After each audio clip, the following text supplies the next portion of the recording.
Tambayar ya yi tambaya akan sura ta 33 daidai kan aya ta 40. ما كان محمد نبا أحد من رجالكم ولكن رسول الله وخاتم النبيين وكان الله بكل شيء عليما. ما كان بكسنچه با محمد annabi Muhammadu bai kasance ba a ba ahadi baban daya na rijalikum daga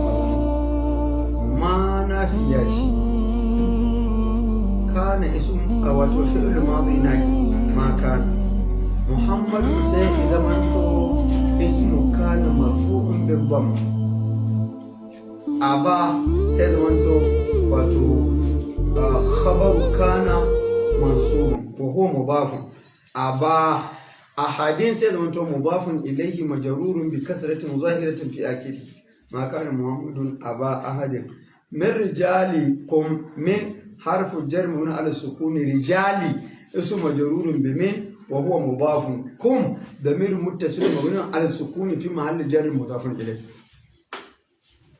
ولكن الواو عاطفة لكن حرف للاستدراك ولكن رسول الله وخاتم النبيين ما كان محمد النبي محمد بكسنچه ابا بابان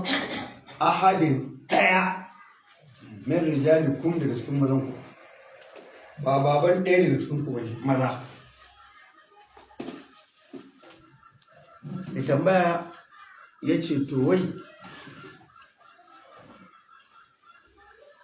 yana da yaya maza ko bai da yaya maza wannan ayar ta kore kasantuwar ɗa namiji ga annabi Muhammadu bai kasance baban ɗaya min rijali kum daga mazan cikin ku ba kaga ba ce bai zama baban ɗaya daga cikin ku ba ba ce bai zama ɗaya daga cikin bai zama ɗaya daga ba bai zama ɗaya ko bai zama baba ga ɗaya daga cikin kuwa kaga maza da mata ke amma sai ce bai zamanto baba na ɗaya daga cikin mazajen ku ba idan ya kasance baba ne ga wasu daga cikin matayen cikin ba ka wani amma in dai mazan cikin ku ne annabi ba baban kowa bane idan annabi a nan gurin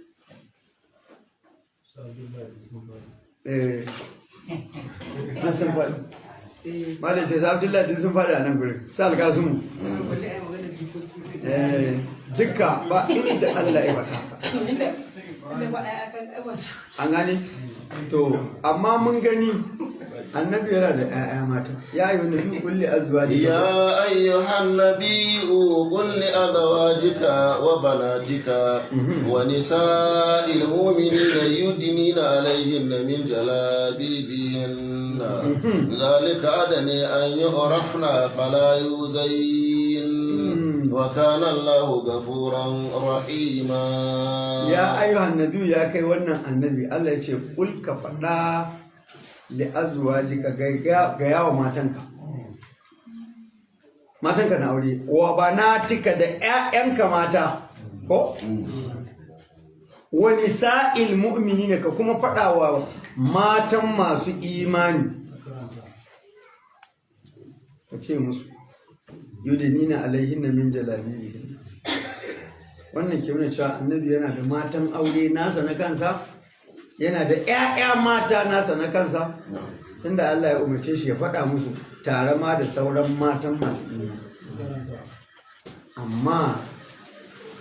ɗa namiji ko kuma ƴaƴa mata ƴaƴa maza a ba mu gani ba a madadin haka ma mun gani a aya ta 37 a ita suratul ahzab izi taqulu lillazi an'ama وإذ تقول للذي أنعم الله عليه وأنعمت عليه أمسك عليك زوجك واتق الله وتخفي في نفسك ما الله مبديه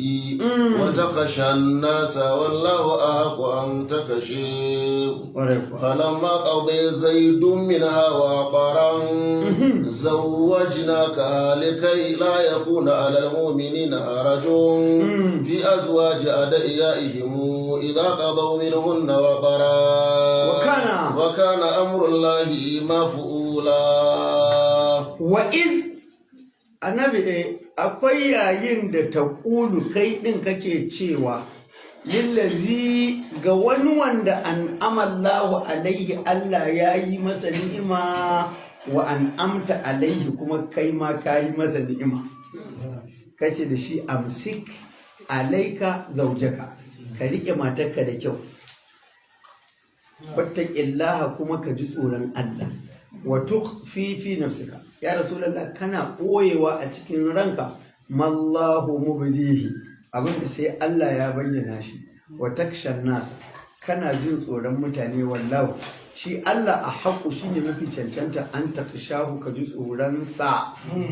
falamma lokacin da qaba zaidun min hawa tsara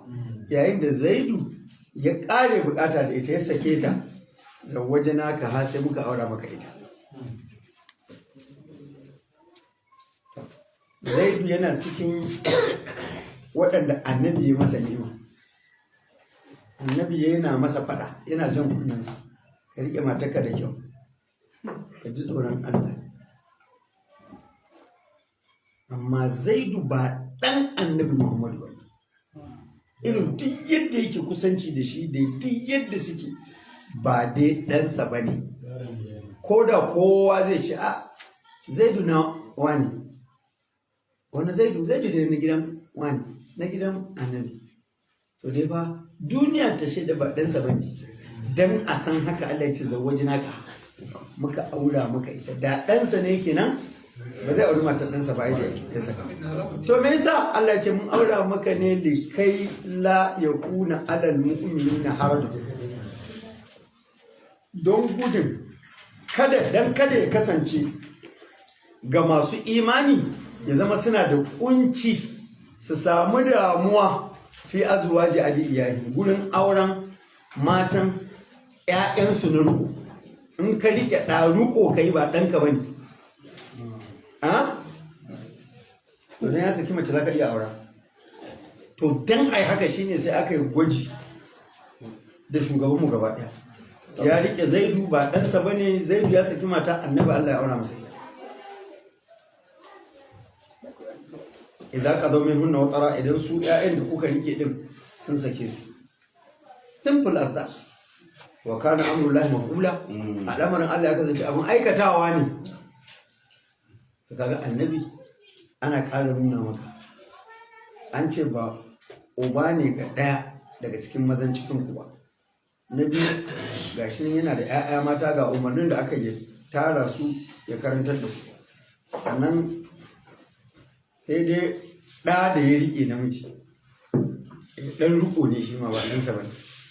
In ka tattara waɗannan babu wani dalili kuma daga farkon ƙur'ani har ƙarshe da zai nuna annabi yana da ɗa namiji a cikin ƙur'ani, babu, ba shi da ɗa namiji, ba wannan dalilin duka a ƙur'ani. Ba a samu an gane ko?